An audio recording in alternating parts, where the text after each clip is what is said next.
Bismillahirrahmanirrahim. Assalamualaikum warahmatullahi wabarakatuh. Para siswa kelas 9, sekarang kalian melanjutkan materi tentang kesebangunan bangun datar. Oke. Bismillah. Para siswa, bagaimana kalian dapat menggunakan perbandingan atau proportion ya untuk membantu kalian dalam misalkan desain grafis, fotografi, atau membuat layout majalah. Nah, ketika kalian akan mengedit foto kalian dalam komputer, misalkan ini ya, foto ini akan kita edit, maka kalian dapat mengklik atau menggeser atau drag foto pada sisi atas, bawah, samping kiri, samping kanan, atau pada sudut ya, pada sudut dari foto ini. Nah, coba kalian perhatikan ini ya. Misalkan ini ibu copy dulu, ini adalah foto aslinya ya. Foto aslinya, nanti kalian bandingkan dengan foto aslinya. Misalkan kalian akan mengedit atau merubah ukuran foto ini, digeser ke samping ya, ke samping kanan. Misalkan kamu bandingkan hasilnya. Nah, kamu bandingkan hasil dari drag ini ya ke sisi samping kanan dengan foto aslinya. Ternyata gambarnya sudah tidak proporsional lagi. Artinya tidak sebanding dengan gambar aslinya ya. Kemudian ketika kalian menggeser foto ini, mendrag foto ini, merubah ukuran dengan cara drag ke bawah ya, ke bawah atau ke atas. Nah, kamu lihat hasilnya itu juga tidak proporsional lagi terhadap bangun aslinya, terhadap gambar aslinya ya. Kemudian kita coba ketika kalian merubah ukuran foto ini dengan cara drag pada sisi, pada sudut foto ini, kita drag ya. Nah, bagaimana hasilnya?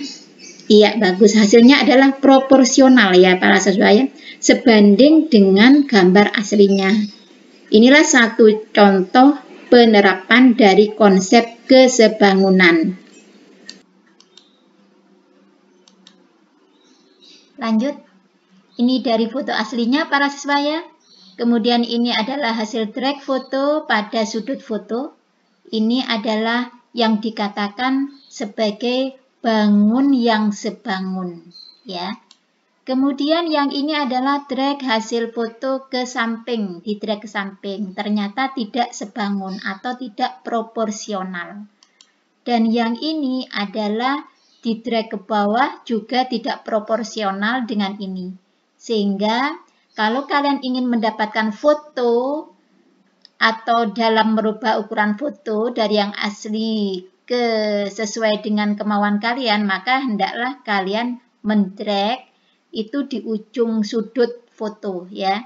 Karena kalau dengan demikian kalian akan mendapatkan yang proporsional dengan foto asli. Ya. Nah, sekarang ada yang bertanya para siswa. Berarti tidak semua bangun yang bentuknya sama itu bisa dikatakan sebangun ya. Ya. Mungkin ini juga pertanyaan kamu. Loh, kalau ada bangun yang sebangun, berarti belum tentu dia dikatakan sebagai bangun yang sebangun. Lalu, apa ya syarat dua bangun dikatakan sebangun? Oke, untuk menjawab pertanyaan ini, perhatikan penjelasan Ibu ya. Nah, para siswa, dua bangun datar yang mempunyai bentuk yang sama itu dikatakan sebangun ya. Tidak perlu ukurannya sama. Tapi ada syarat yaitu sisi-sisi yang bersesuaian harus sebanding atau istilahnya adalah proporsional. Dan sudut-sudut yang bersesuaian harus sama besar. Nah, dari pernyataan dan penjelasan ini, maka syarat-syarat dari dua bangun dikatakan sebangun ada dua para siswa. Ya, yang pertama, perbandingan sisi-sisi yang bersesuaian itu adalah senilai atau memiliki perbandingan yang sama nilainya. Kemudian yang kedua, sudut-sudut yang bersesuaian itu harus sama besar. Oke, lanjut. Sekarang kalian perhatikan contoh. Ini ada bangun apa para siswa di sini nih? Ya betul, ini adalah bangun jajar genjang A, B, C, D dan jajar genjang K, L, M, N. Ya. Nah, bangun A, B, C, D dan K, L, M, N ini adalah sebangun. Nah, dinotasikan seperti ini. Kamu ingat materi yang lalu tentang kongruen ya, kongruen, kekongruenan bangun ya. Kalau tanda kongruen itu ada sama dengannya di sini, tapi kalau bangun yang sebangun hanya diambil yang ini, lambang ini, tanpa sama dengan. Itu harus dipahami dengan baik ya. Jadi ini membacanya bangun ABCD sebangun dengan KLMN. Oke, sekarang perhatikan syarat yang pertama. Sisi-sisi yang bersesuaian harus bagaimana tadi? Iya, betul, harus banding. Coba kalian perhatikan dari dua bangun ini.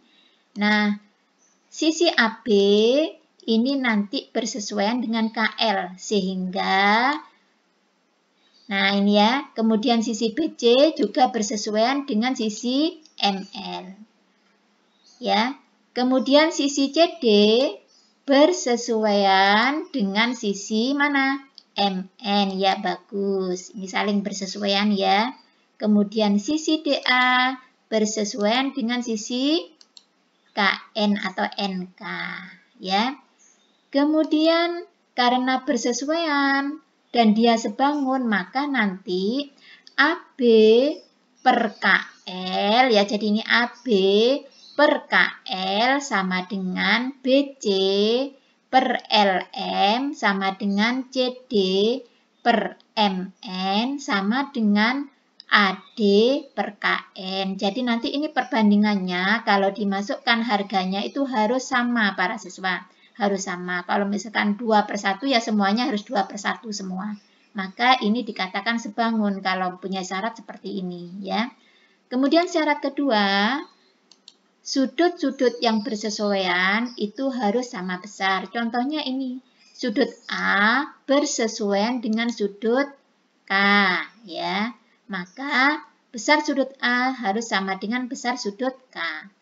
Kemudian sudut B nanti bersesuaian dengan sudut L ya. Maka besar sudut B sama dengan besar sudut L. Berikut sudut C bersesuaian dengan sudut M. Maka sudut C besarnya sama dengan sudut M.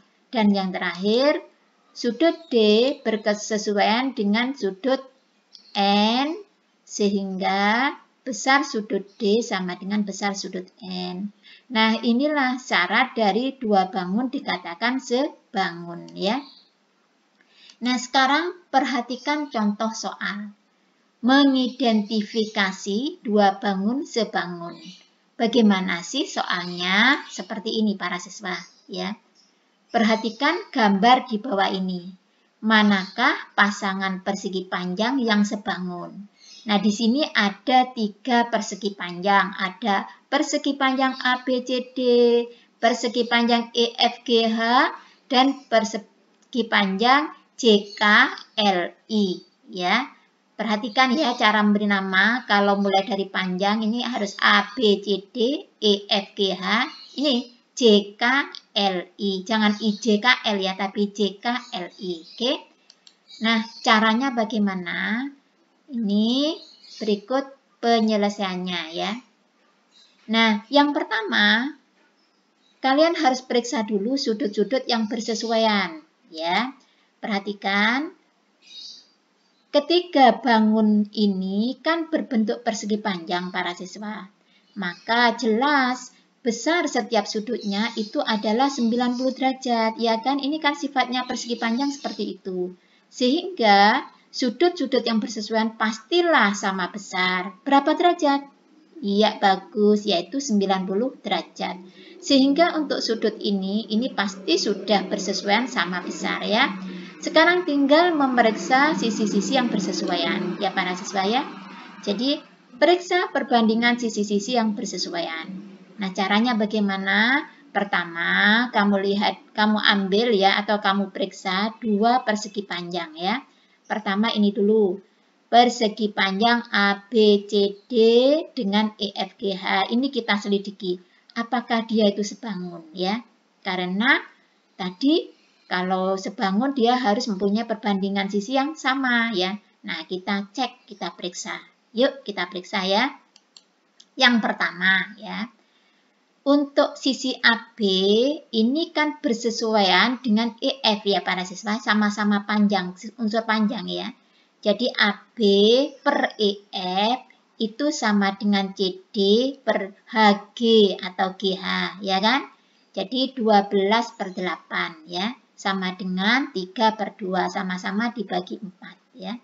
Sekarang pasangan sisi berikutnya, yaitu sisi AD bersesuaian dengan EH, maka nanti AD per EH sama dengan BC per FG, yaitu 8/6. Sama dengan 4/3, sama-sama dibagi 2.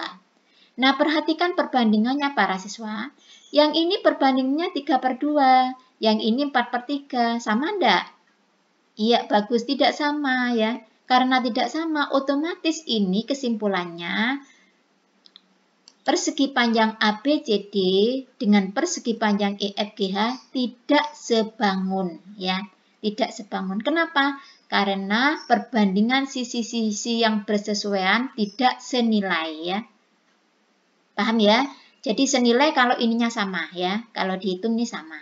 Oke. Sekarang kita coba persegi panjang ABCD dengan persegi panjang JKLI. Kita coba kita selidiki ya. Nah, AB per mana nih? AB per JK ya, sama-sama unsur panjang ya. Jadi AB per JK sama dengan CD per LI ya. Jadi sama dengan ini. Nah, dimasukkan angkanya 12/4 itu sama dengan berapa? 3/1. Bagus. Nah, sekarang sisi yang kedua, yaitu AD per JI ya, ini AD per JI sama dengan BC per KL ya. Berarti berapa? 8/3. Nah, perhatikan ini 3/1, ini 8/3. Berarti kan tidak sama ya? Tidak sama. Maka kesimpulannya persegi panjang ABCD dan JKLI itu tidak sebangun para siswa. Kenapa? Karena perbandingan sisi-sisi yang bersesuaian tidak senilai ya. Nah, sekarang yang ketiga, yaitu persegi panjang EFGH dengan JKLI. Coba kita selidiki ya. Untuk persegi panjang JKLH, EFGH dan JKLI ya. Pertama, panjang EF ini bersesuaian dengan mana? Iya, bagus dengan JK ya. Jadi nanti EF per JK sama dengan HG atau GH per LI. Sama-sama ini yang panjang ya. LI sama dengan 8/4 sama dengan 2/1. Lanjut sekarang yang pendek, yang lebar ini. FG dengan, atau EH dulu, EH dengan JI ya. Jadi EH per JI sama dengan FG per KL sama dengan 6/3 sama dengan 2/1. Oh, ternyata dari hasil perbandingan sisinya ini sama para siswa nilainya. 2/1 dengan 2/1. Sehingga bisa disimpulkan berarti persegi panjang EFGH dan persegi panjang JKLI itu sebangun. Karena perbandingan sisi-sisi yang bersesuaian itu adalah senilai. Ya. Lanjut, mudah-mudahan bisa dipahami dengan baik ya. Sekarang contoh soal berikutnya, yaitu menentukan panjang sisi dan besar sudut yang belum diketahui dari dua bangun datar yang sebangun. Lihat ini ya, perhatikan gambar di bawah ini ya. Bangun ABCD dan EFGH sebangun, tentukan nilai X, Y, Z, dan panjang sisi EF, BC, dan HG. Bangunnya seperti ini, para siswa. Ini bangun apa yuk? Ya, bangun trapesium ya. Trapesium siku-siku ya. Jadi EFGH dengan ABCD. Nanti kalian disuruh mencari harga X, Y, dan Z. Kemudian panjang sisi EF, ya, BC, dan HG. Ya, alternatif penyelesaiannya sekarang bagaimana? Coba perhatikan ini. Nah, untuk menjawab yang A, ini terkait dengan sudut ya, kan yang dicari X, Y, dan Z. Maka bangun ABCD dan EFGH ini sebangun. Ini sudah diketahui tadi ya. Berarti sudut-sudut yang bersesuaian itu sama besar para siswa. Ya, coba perhatikan. Berarti untuk mencari sudut X itu adalah sama dengan sudut C. Jadi G ini bersesuaian dengan C ya. Perhatikan, G ini bersesuaian dengan C. Sehingga untuk mencari sudut X, tinggal mengambil ini, 22,6 derajat. Oke, X sudah ketemu. Sekarang mencari Y. Y ini bersesuaian dengan mana para siswa? Sudut D. Ya, betul. Sudut D ini bersesuaian dengan sudut H ya. Coba perhatikan.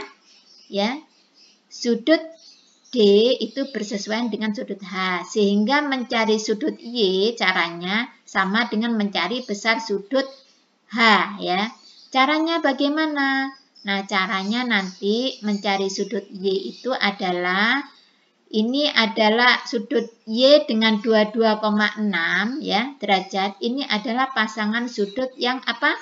Yang dalam sepihak. Ingat ya materi yang di kelas yang lalu ya, bahwa kalau ada dua garis jajar dipotong oleh satu garis, maka ini namanya dalam sepihak. Nah, sudut dalam sepihak ini kalau dijumlah pasangannya ini berjumlah 180 derajat. Sehingga mencari sudut Y caranya adalah 180 derajat dikurangi 22,6 derajat. Sama dengan 157,4 derajat. Ya, ketemu sudah sudut Y. Kemudian sudut Z, tinggal melihat sudut Z itu sama dengan sudut Y, karena sudut H itu bersesuaian dengan sudut D. Sehingga sudut Z sama dengan 157,4 derajat. Oke. Sekarang yang B. Nah, ini terkait dengan sisi para siswa ya.